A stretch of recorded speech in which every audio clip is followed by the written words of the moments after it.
నాకు తెలుసు మామ. సో, మీరెంతగా కామెంట్ జేస్తున్నారో అన్న దానిపైన అయితే ఏపీ పల్సెట్ 2025కి సంబంధించి final phase seat allotment order అనేది ఎప్పుడెప్పుడు వస్తుందా అని అయితే ఎంతగానో ఎదురు చూస్తున్నారు.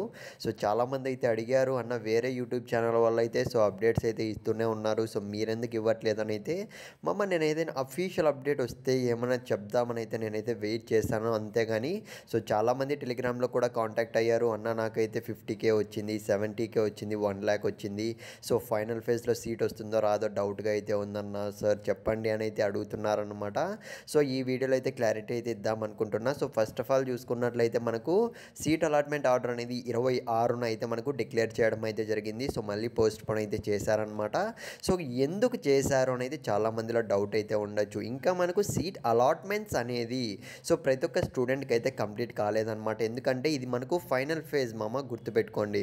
ఫైనల్ ఫేజ్‌లో ఏమైనా తప్పులు పెడితే మాత్రం గవర్నమెంట్‌కి చాలా దెబ్బ అయితే తినడం అయితే జరుగుతుందనమాట విద్యార్థులందరూ కూడా. కాబట్టి వాళ్ళు పోస్ట్‌పోన్ చేసి కూడా మంచిగా ఇద్దామని అయితే వాళ్ళైతే ఇంకా ప్రాసెస్ అనేది బ్యాక్ ఎండ్‌లో జరుగుతుందనమాట. టెక్నికల్ గ్లిచ్ వల్ల కూడా నిన్న ఎనేబుల్ అయింది యాక్చువల్‌గా చూసుకున్నట్లయితే వెబ్సైట్ అనేది.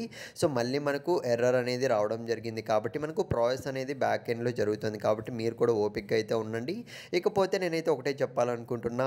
అన్న నాకైతే 50,000, 60,000, 70,000, 1,00,000 వచ్చింది. నాకు ఫైనల్ ఫేజ్‌లో సీట్ అలాట్‌మెంట్ ఆర్డర్ వస్తుందని అయితే చాలామంది అయితే అడుగుతున్నారు. ఏమాత్రం టెన్షన్ అయితే పడకండి. ఖచ్చితంగా మీకు నేను ఏ విధంగా చెప్పానో లాస్ట్ వీడియోస్లో అయితే చెప్పా కదా, ఏ విధంగా వెబ్ ఆప్షన్స్ పెట్టాలి అన్న దానిపైన అయితే మీరు ర్యాంక్ బేస్ చేసుకొని, క్యాస్ట్ బేస్ చేసుకొని ఆ విధంగా మీరు ఫాలో అయ్యింటే ఖచ్చితంగా మీకు సీట్ వస్తుంది.